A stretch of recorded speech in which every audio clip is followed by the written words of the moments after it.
رکھیے.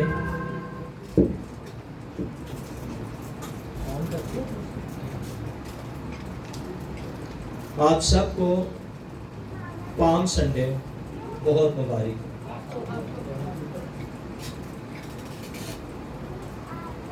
آج ہم اس پام سنڈے پہ بات کریں گے جو پہلی دفعہ سیلیبریٹ کیا گیا اور جس میں مسیح یسوع خود شریک تھا. آج کے پام سنڈے میں بھی مسیح یسوع موجود ہے. اس نے فرمایا جہاں 2 یا 3 میرے نام پر اکٹھے ہیں وہاں میں ان کے بیچ میں. تو مسیح یسوع اس پام سنڈے میں بھی ہمارے درمیان موجود ہے. بڑا اہم یہ ایونٹ ہے. اتنا اہم ہے کہ چاروں اناجیل میں اس کو درج کر دیا گیا. متی کی انجیل جو بیٹے نے پڑھا اور بہت اچھا پڑھا 21 باب. مرکز کی انجیل جو بہن نے پڑھا 11واں باب. لوکا کی انجیل 19 باب اور یوحنا کی انجیل 12واں باب. ان چاروں اناجیل میں اس ایونٹ کو درج کر دیا گیا ہے. آج ہم دیکھیں گے کہ اس دن ایکچولی ہوا کیا تھا. جو کچھ اس ایونٹ میں ہمیں نظر آتا ہے کھجور کی ڈالیاں ہیں, کپڑے ہیں, گدھی کا بچہ ہے, بھیڑ ہے, ہیکل ہے, ان سب کا مطلب کیا تھا. مسیح یسوع اس کا یہ آخری ہفتہ تھا اور بڑا اہم ہفتہ. یروشلم وہ پہلی دفعہ نہیں آیا تھا, اس سے پہلے بھی وہ بڑی دفعہ آ چکا تھا, لیکن آج کچھ اسپیشل ہونا تھا. بڑے اہم واقعات اس آخری ہفتہ میں یہ رونما ہوئے. شاہانہ انداز سے مسیح انٹر ہوتا ہے, لیکن ایکچولی یہ اس کی صلیب کی طرف, یہ اس کا پہلا سٹیپ تھا. اسے پتا تھا کہ یروشلم میں میرے ساتھ کیا ہوگا. دھوکہ دیا جائے گا, پکڑوا دیا جاؤں گا, شاگرد چھوڑ کر بھاگ جائیں گے, میرا ہی شاگرد مجھے پکڑوا دے گا. کوڑے بھی ہیں, صلیب بھی ہے, دکھ بھی ہے, سب کچھ تھا. لیکن اس کے باوجود مسیح یروشلم میں نہ صرف انٹر ہوا بلکہ پبلکلی انٹر ہوا. یہ اس کی بہادری تھی, یہ اس کی بولڈنس تھی. پورے شہر میں دھوم مچ گئی, اتنے لوگ اکٹھے ہو گئے, پرستش ہو رہی ہے, گیت گائے جا رہے ہیں, کپڑے بچھائے جا رہے ہیں. لیکن جو رومن گورنمنٹ تھی وہ بالکل پریشان نہیں تھی. کوئی ذکر ہم نہیں پڑھتے کہ حکومت کو کسی طرح کا کوئی مسئلہ مسیح یسوع کی یروشلم میں انٹری سے ہوا. اس کے ریزنز تھے. ہوتا کیا تھا, یہ ٹریڈیشن تھی کہ جب بھی کوئی بادشاہ یہ فتح کر کے واپس آتا, لڑائی کے لیے جاتا, ملکوں کو یا کسی قوم کو یا شہر کو یہ فتح کرتا اور یہ واپس آتا, تو اسے بڑا پروٹوکول دیا جاتا. یہ رومن گورنمنٹ کا ٹریڈیشن تھا. وہ بادشاہ جب وہ بارڈر پر پہنچ جاتا تو جتنا مال اس نے لوٹا ہوتا تھا پہلے وہ سامنے پریزنٹ کیا جاتا تھا. اس کے بعد جتنے لوگوں کو اس نے اسیر کیا ہوتا تھا وہ قیدی سامنے لائے جاتے تھے.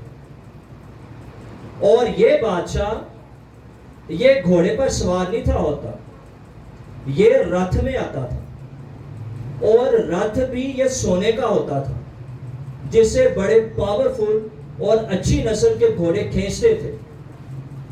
پھر ان کا ایک کاہن آتا اور قربانی چڑھاتا، بخور جلاتا۔ پھر یہ بادشاہ جس نے کہا جاتا تھا کہ کم سے کم 5000 لوگوں کو اس نے قتل کیا ہو، اس کو یہ پروٹوکول دیا جائے۔ پھر یہ بادشاہ انٹر ہوتا اور سیدھا ہیکل میں جاتا، وہاں پر جا کر یہ قربانی گزرانتا۔ پھر یہ ارینا میں چلے جاتے، جن قیدیوں کو انہوں نے اسیر کیا ہوتا تھا ان کو یہ بھوکے شیروں کے آگے ڈالتے تھے۔ یہ ان کی انٹرٹینمنٹ ہوتی تھی، اور یہاں پر یہ ایونٹ ختم ہو جاتا تھا۔ یہ بادشاہ کا پروٹوکول تھا۔ رومن گورنمنٹ اس لیے پریشان نہیں ہوئی کیونکہ مسیح نے جو کچھ بھی کیا وہ ان کے ٹریڈیشن کے مطابق نہیں تھا۔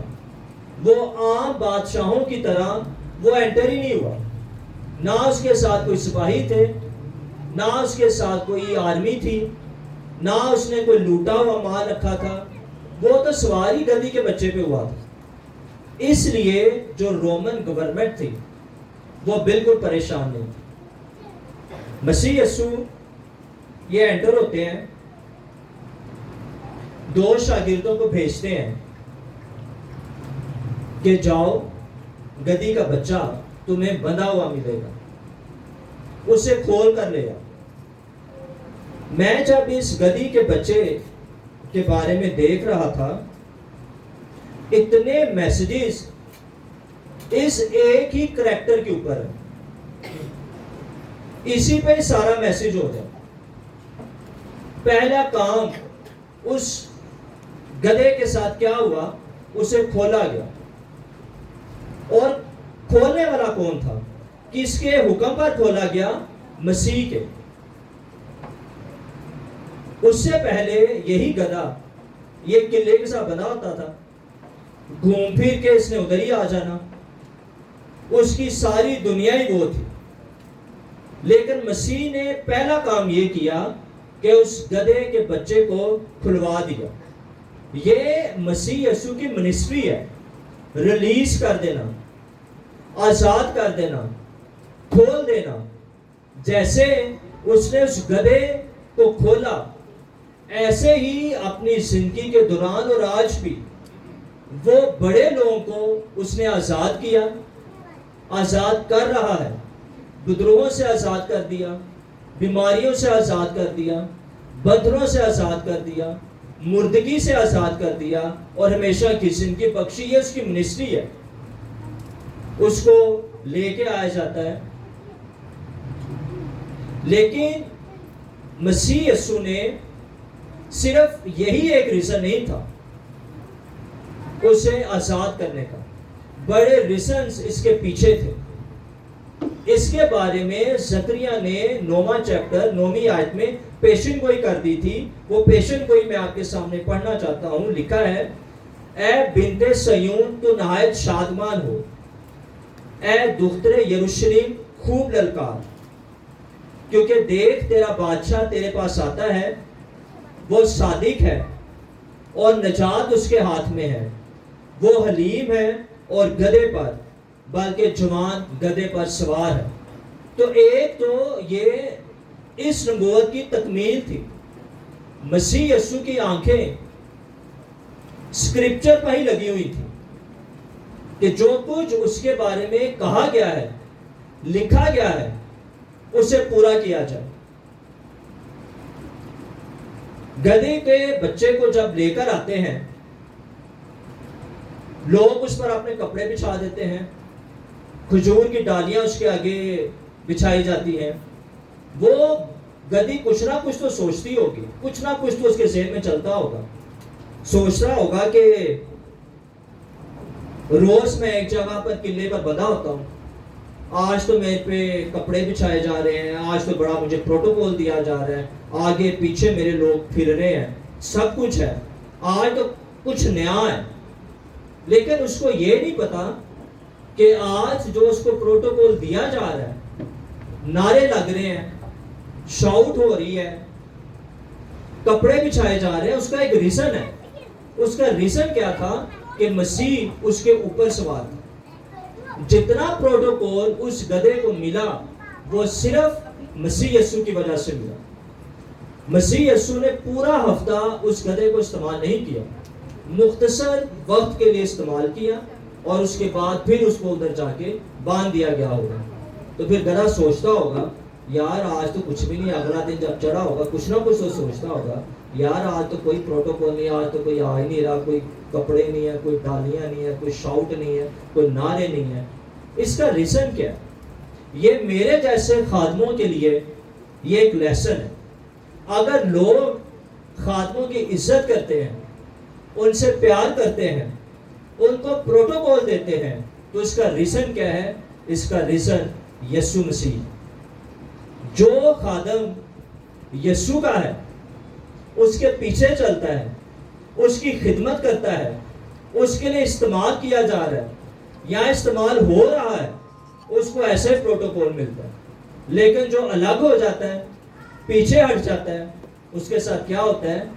وہی جو اس گدھے کے ساتھ ہوا, اسے دوبارہ قلعے پہ جا کے باندھ دیا جاتا ہے. ساری عزت, سارا پروٹوکول سب ختم ہو جاتا ہے. میں کئی ایسے خاتموں کو جانتا ہوں, خدمت کر رہے, بڑی اچھی خدمت کر رہے, گناہ میں آگے گر گئے, منسٹری ختم ہو گئی, خدمت ختم ہو گئی, اور ان کی زندگی یہ ابتر ہو گئی. تو یہ تو میرے جیسے کئی خاتموں کے لیے یہ بھی ایک لیسن. پھر لکھا ہوا ہے کہ اس گدھے پر کوئی سوار نہیں ہوا تھا. مسیح نے ایسا گدھا منگوایا جس پر کبھی کوئی سوار نہیں ہوا. خدا ہم سے انڈیوائیڈڈ لائلٹی چاہتا ہے, ایسا دل جو صرف اسی کے ساتھ کمیٹڈ ہو, صرف اسی کے راستوں پر چلنے والا ہو, صرف اسی سے محبت کرنے والا ہو. جو ایسے لوگ ہوتے ہیں خدا ایسے لوگوں کو استعمال کرتا ہے. چھوٹی سی خدمت تھی اس گدھے کی, تھوڑے وقت کے لیے یہ استعمال کیا گیا, لیکن اس کی اسی خدمت کو نوٹ کر لیا گیا, بائبل مقدس میں اس کو درج کر لیا گیا. آپ کی خدمت چھوٹی ہے, مختصر وقت کے لیے ہے, تھوڑی ہے, لیکن آپ کو اس خدمت کے لیے خدا ریکگنائز کرتا ہے. آج اس دنیا میں ہو سکتا ہے آپ کو اس کا ریوارڈ نہ ملے, لیکن ایک وقت آئے گا جب جو بھی خدمت آپ نے خدا کے لیے کی ہوئی ہے اس خدمت کو خدا ریکگنائز کرے گا. ایک اور بات اس میں نے دیکھی, میں نے کچھ لوگوں سے پوچھا اس ہفتے میں کہ آپ کا فیوریٹ جانور کون سا ہے. کسی بندے نے مجھے گدھا نہیں بتایا. کسی کو چیتا پسند ہے, کسی کو ٹائگر پسند ہے, کسی کو ڈاگ پسند ہے, کسی کو منکی پسند ہے. کسی بندے نے نہیں مجھے کہا کہ مجھے گدھا پسند ہے. پرندے کا پوچھو, کسی کو کاؤ پسند ہے, کسی کو پیرٹ پسند ہے. کسی بندے نے نہیں مجھے کہا کہ مجھے کوے اچھے لگتے ہیں. لیکن بائبل میں خدا نے ان دونوں کو یوز کی. خدا نے گدھے کو بھی یوز کیا جسے کوئی پسند نہیں کرتا, خدا نے کوے کو بھی یوز کیا. واقعہ یاد ہے کس کے لیے لے کر آتا تھا؟ ایلیا کے لیے. کوے کو یوز کیا, اسے بھی کوئی پسند نہیں کرتا. گدھے کو یوز کیا, اسے بھی کوئی پسند نہیں کرتا. کرنتھیوں میں بڑی خوبصورت ورس لکھی ہوئی ہے, اور خدا نے دنیا کے کمینوں اور حقیروں کو بلکہ بے وجودوں کو چن لیا کہ موجودوں کو نیست کرو. خدا ہمیں یہ بھی لیسن دیتا ہے کہ جن سے دنیا نفرت کرتی ہے, جن کو حقیر جانتی ہے, جن کو پوچھتی نہیں ہے, میں ایسے لوگوں کو, میں ایسے ہی جانوروں کو, میں ایسے پرندوں کو لے لیتا ہوں, انہیں استعمال کرتا ہوں, انہیں یوز کرتا ہوں, اور ان کا نام میں امر کر دیتا ہوں. ہاللیلویا. کئی باتیں ہمیں اسی گدھے میں نظر آتی ہیں. ایک اور بات, یسوع یروشلم میں جو انٹر ہوا وہ گدھے پر انٹر اس لیے ہوا تاکہ اس دنیا کو بتائے کہ میں حلیم ہوں, میں پرنس آف پیس بن کر اس یروشلم میں داخل ہوا ہوں. میں عام بادشاہوں کی طرح داخل نہیں ہوا جنہوں نے دنیا کو قتل کیا ہے, ملکوں کو قتل کیا ہے، قوموں کو قتل کیا ہے، زبردستی ان پر حکومت کرتے ہیں، بلکہ میں ایسا بادشاہ ہوں جو حلیم ہوں، اور حلیم ہو کے، حلیم بن کر، حلیم جانور پر سوار ہو کر میں تمہارے درمیان آیا ہوں۔ میری بادشاہی کا خاصہ یہی ہے۔ اس کی بادشاہی اس دنیا کی نہیں ہے، اور اس کی بادشاہی کا خاصہ یہی ہے، حلیمی سے لوگوں کو جیتا جائے، محبت سے لوگوں کو جیتا جائے، ترس سے لوگوں کو جیتا جائے، نہ کہ ان پر ظلم کر کر، ان پر فتوے لگا کر اور ان کو پچھاڑ کر۔ یہ اس کی بادشاہی کا خاصہ ہے۔ یہ سارے سبق ہمیں اس قدر سے نظر آتے ہیں۔ کپڑے بچھائے گئے، کپڑے علامت ہے لوائلٹی کی، پرومس آف سپورٹ اور ریکگنائز کرنا کہ یہ بادشاہ ہے۔ ایک اور شخص بھی ہمیں بائبل میں نظر آتا ہے جس کے آگے کپڑے بچھائے گئے تھے، اور وہ شخص تھا یاہو۔ پہلا سلاطین سورہ دوسرا سلاطین میں اس کا ذکر ہے۔ عام ایک سردار تھا، الیشا اپنے ایک نبی کو اس کے پاس بھیجتا ہے کہ اس سردار کو لے، اس کو مسح کر دینا اور اسے کہنا کہ تو اسرائیل کا بادشاہ بنے گا۔ یہ آتا ہے، یاہو کو اٹھا کر اندر لے کر جاتا ہے، اس کے سر پر تیل ڈال دیتا ہے اور اسے کہتا ہے کہ خدا نے تجھے مسح کر کے اسرائیل کا بادشاہ بنایا۔ اور اس کے بعد وہ نبی بھاگ جاتا ہے، کسی کی نہیں سنتا، بھاگ جاتا ہے۔ جو لوگ ادھر تھے انہوں نے اس سے پوچھا کہ یہ دیوانہ تیرے پاس کیوں آیا تھا، اس نے کیا کہا ہے؟ یہ انہیں بتاتا ہے کہ اس نے مجھے یہ کہا ہے کہ تو اسرائیل کا بادشاہ ہوگا۔ جو سردار اس کے ساتھ اور کھڑے ہوئے تھے وہ سب اپنے کپڑے لیتے ہیں اور یاہو کے آگے بچھا دیتے ہیں اور اس کو ریکگنائز کرتے ہیں کہ اے یاہو، ہم تجھے اپنا بادشاہ مانتے ہیں۔ یہ کپڑے بچھانے کا مقصد اور پرپس تھا۔ یسوع کے ساتھ جب لوگوں نے اس کے آگے کپڑے بچھائے، اس کی کھجور کی ڈالیاں اس کے آگے رکھیں، تو وہ ریکگنائز کر رہے تھے یسوع کو ایک بادشاہ کے طور پہ کہ اے یسوع، ہم بھی تجھے اپنا بادشاہ مانتے ہیں، تو ایک بادشاہ کے طور پر انٹر ہوا ہے۔ ہم نعرے بھی لگا رہے ہیں، ہم تجھے پروٹوکول بھی دے رہے ہیں، ہم پرستش بھی کر رہے ہیں، اور یہ اس بات کی علامت ہے کہ تو ہمارا بادشاہ ہے۔ میں اس پر آخر میں بات کروں گا کہ اس بھیڑ نے جو نعرے لگائے اس کی اصل وجہ کیا تھی۔ پھر ہمیں کھجور کی ڈالیاں نظر آتی ہیں۔ کھجور کی ڈالیاں یہ علامت ہے وکٹری کی، یہ علامت ہے امن کی۔ ابھی بہن عائشہ نے ایک حوالہ پڑھا تھا مکاشفہ کی کتاب میں سے، وہاں پر بھی لوگوں نے ڈالیاں اٹھائی ہوئی ہیں کھجور کی۔ اس کا ریزن کیا تھا؟ اس وقت جب لوگ مر کر مسیح کے آگے حاضر ہوں گے، جو ڈالیاں انہوں نے اٹھائی ہیں وہ بھی فتح کی علامت ہے، لیکن وہ فتح فرق ہوگی۔ وہ یہ شو کریں گے کہ ہم نے بھی فتح پائی ہے، لیکن اپنے جسم پر، اپنی دنیاوی خواہشوں پر فتح پائی ہے۔ ہم نے اس دور کے ورلڈ سسٹم پر فتح پائی ہے، ہم نے ابلیس پر فتح پائی ہے، ہم نے اس کی بدروہوں پر فتح پائی ہے، ہم نے اس کے منصوبوں پر فتح پائی ہے۔ اس لیے وہ کھجور کی ڈالیاں لہرا رہے ہوں گے، جیسے ان لوگوں نے جو مسیح کے ساتھ تھے، انہوں نے کھجور کی ڈالیاں لہرائی۔ پھر یہاں پر ہمیں پرستش نظر آتی ہے، ہوشانہ، جس کا مطلب ہے سیو ناؤ، اب ہمیں نجات دو۔ اس پرستش میں دو باتیں بڑی اہم ہیں اور وہ ہمارے سیکھنے کی۔ یہ جو بھیڑ، یہ جو پرستش کر رہی تھی، یہ زبور 118 سے انہوں نے لیا۔ تو جب یہ پرستش انہوں نے کی تو اس کا مطلب یہ ہے کہ ان کی پرستش یہ بائبل بیسڈ تھی، کلام کے حوالوں کے اوپر یہ پرستش کر رہے تھے۔ اس سے ہمیں لیسن کیا ملتا ہے؟ اس میں لیسن ہمیں یہ ملتا ہے کہ ہم جو گیت گاتے ہیں آج کل کے دور میں، کتنے گیت ایسے ہیں جو بائبل بیسڈ نہیں ہوتے، جن کے صرف فکرے اچھے ہمیں لگتے ہیں، جن کے ورڈز ہمیں اچھے لگتے ہیں، لیکن وہ بائبل بیسڈ نہیں ہے۔ ایک جیسے گیت ہے مکتی دلائے یسوع نام، اس میں ایک سینٹینس آتا ہے ہم پر بھی کرپا کرنا، ہم ہیں پاپی مہان، یعنی کہ ہم گناہ گار ہیں۔ ایک پاسٹر چرچ میں اس نے دعا کی، بڑی گیدرنگ تھی، اور بلند آواز سے دعا کر رہا تھا کہ اے خداوند مجھ گناہ گار پر رحم کر، ہم گناہ گاروں پر رحم کر۔ دس از اے رانگ پریئر۔ جب آپ مسیح کو قبول کر لیتے ہیں، اسے اپنا نجات دہندہ آپ نے قبول کر لیا، وہ آپ کی زندگی میں آ گیا، تو پھر آپ گنہ گار نہیں ہیں، آپ کا سٹیٹس چینج ہو گیا ہے۔ گناہ آپ تب بھی کرتے ہیں لیکن آپ گناہ گار نہیں ہیں، آپ راست باز ہیں۔ مسیح یسوع کو اپنا نجات دہندہ قبول کرنے سے، اپنی زندگی کا اسے بادشاہ بنانے سے کوئی شخص یہ گناہ گار نہیں ہوتا، وہ راست باز بن جاتا ہے۔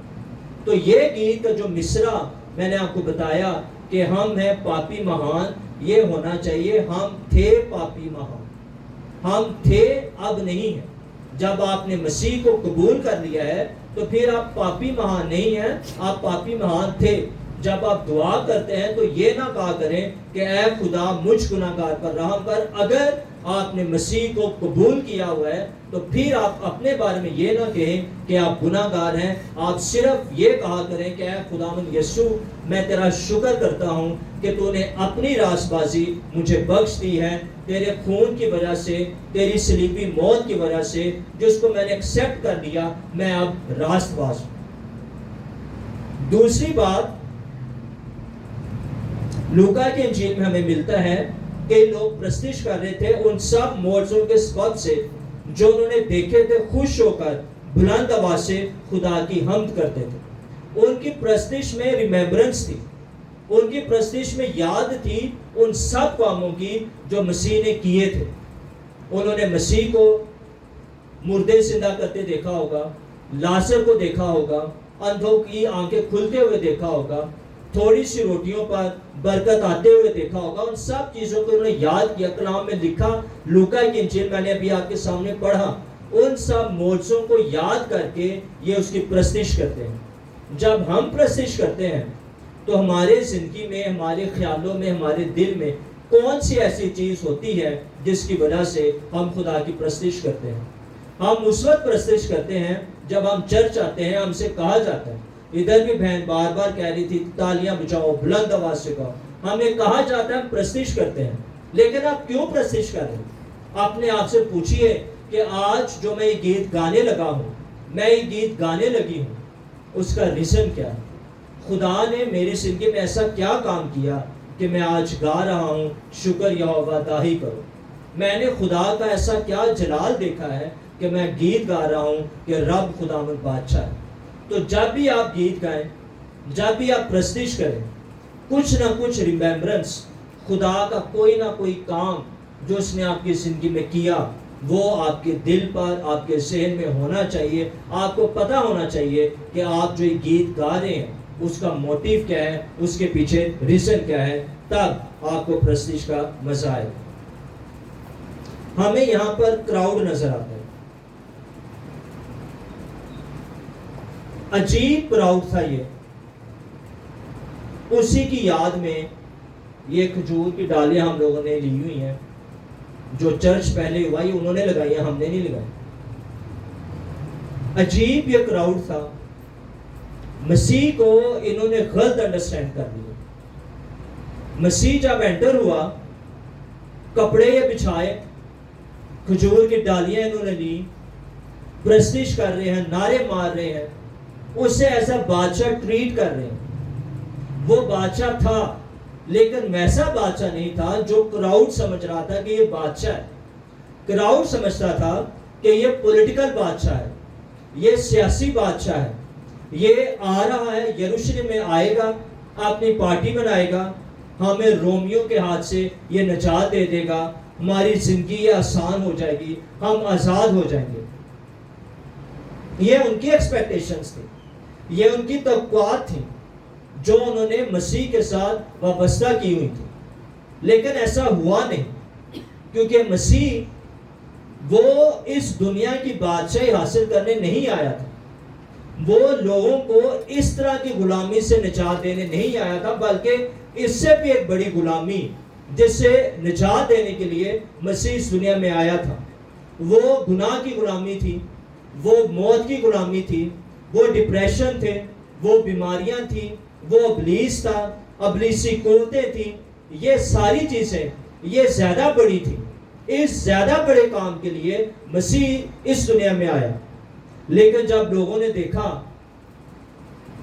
کہ اس نے آگے کوئی ایسا کام نہیں کیا, کوئی نعرے نہیں لگائے, یہ حکومت کے ایوانوں میں نہیں گیا, اس نے کوئی پارٹی نہیں اپنی بنائی, تو یہی بھیڑ 5 دن کے بعد چلانا شروع کر دیتی ہے پیلاطوس کے آگے کہ اس کو صلیب دے, اس کو صلیب دے, اس کو صلیب دے. اس لیے کہ مسیح ان کے ایکسپیکٹیشنز پر, ان کی توقعات پر وہ پورا نہیں اترا.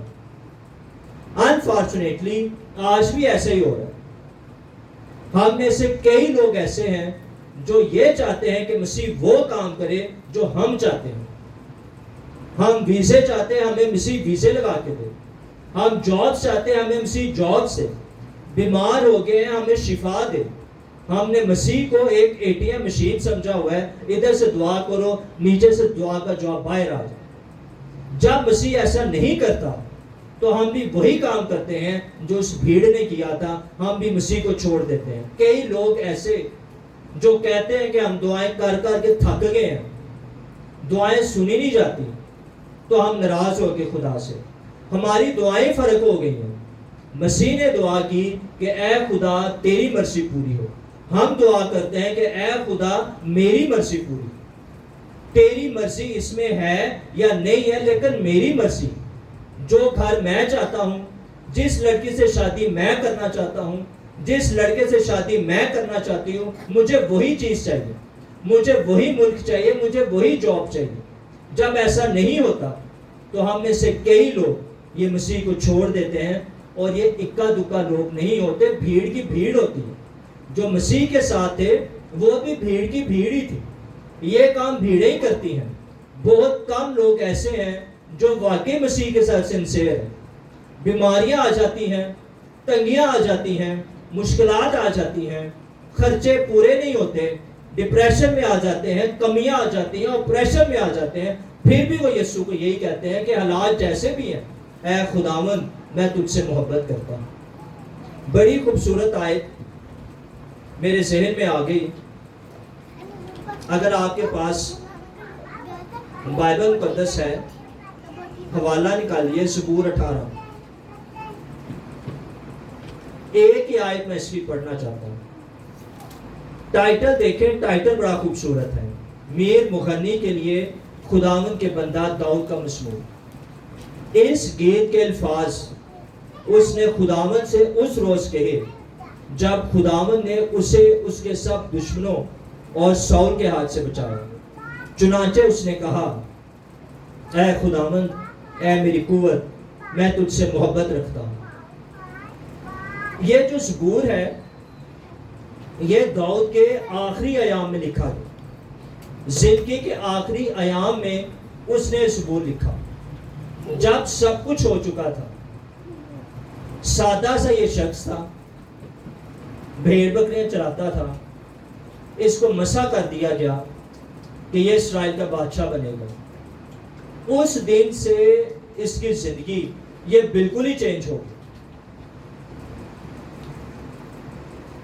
جاتی جولیت کو ہی مار دیتا ہے, ساؤل بادشاہ کے قریب ہی ہو جاتا ہے, فوج کا سردار بھی بن جاتا ہے. ساؤل اپنی بیٹی بھی اس سے بیاہ دیتا ہے.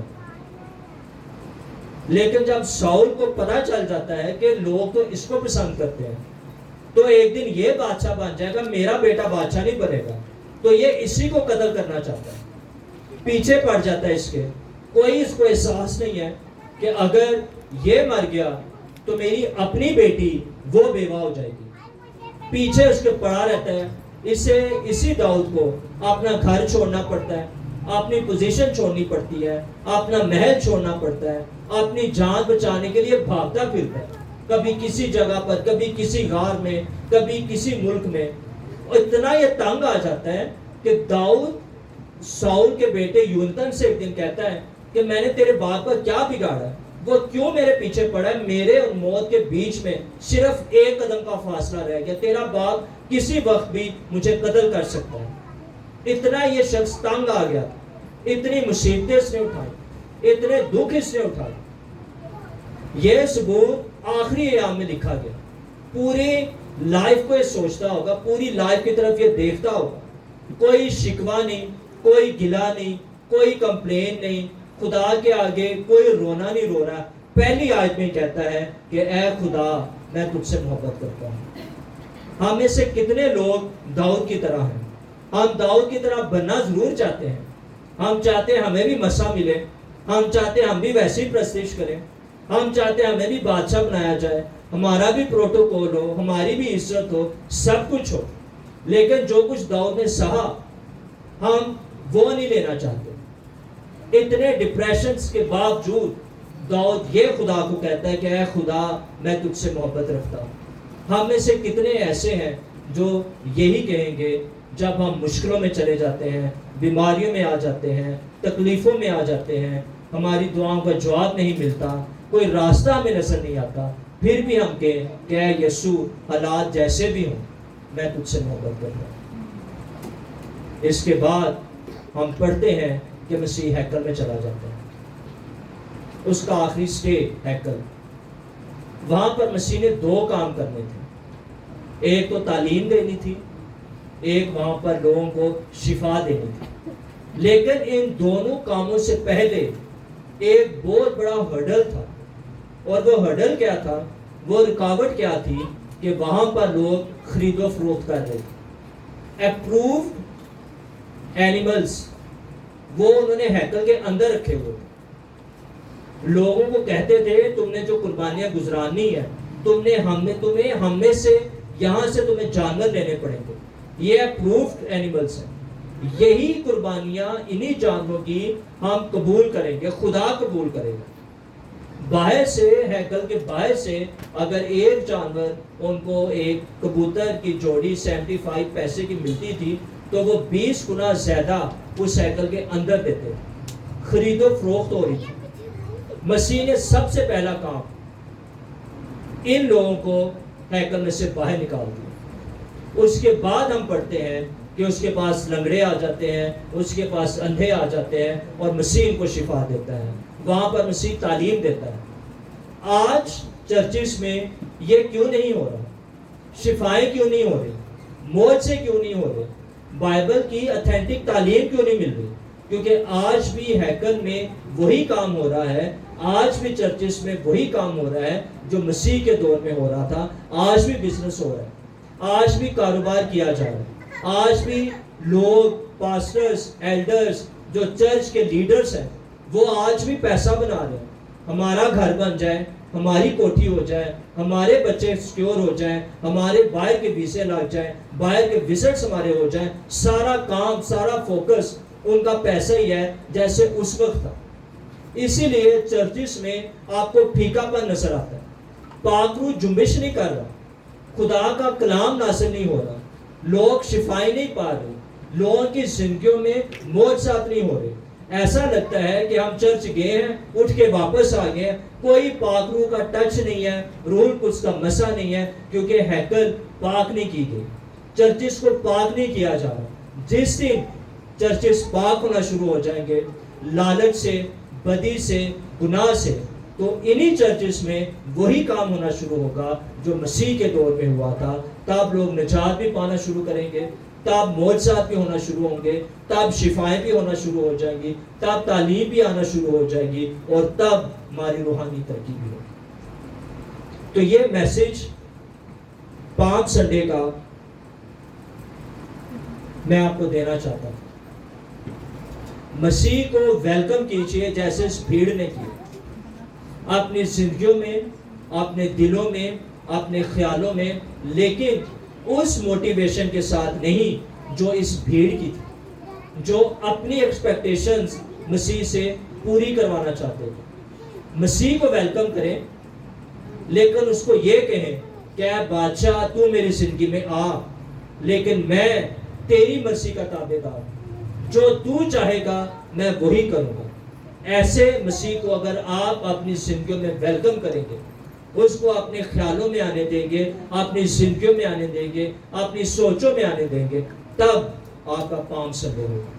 وہ پام سنڈے کی ٹرو اسپرٹ ہوگی. اور میری دعا ہے کہ جتنے آمنے سے بیٹھے ہوئے ہیں, ہم پام سنڈے کو اس کی ٹرو اسپرٹ کے ساتھ سیلیبریٹ کر سکیں. آمین. تو آئیے ہم اپنے سروں کو جھکائیں اور ہم دعا کریں. اور میری درخواست ہے بھائی کامران سے کہ وہ آئیں اور اس دعا میں ہماری رہنمائی کریں. سب آنکھیں بند ہو جائیں. اور اگر آپ نے مسیح کو قبول نہیں کیا, یا آپ نے اس سے ویسی ایکسپیکٹیشنز رکھی جیسی اس بھیڑ نے رکھی, تو آج آپ کے پاس موقع ہے. یہ گناہ ہے, اس کا اقرار کیجئے, اس سے توبہ کیجئے, اپنا دل نئے طور سے مسیح یسوع کو دیجئے, ایک نئی زندگی مسیح کے ساتھ شروع کریں, اور اس زندگی کی ابتدا مسیح کے خون سے کریں. آئیے ہم اپنے سروں کو جھکائیں.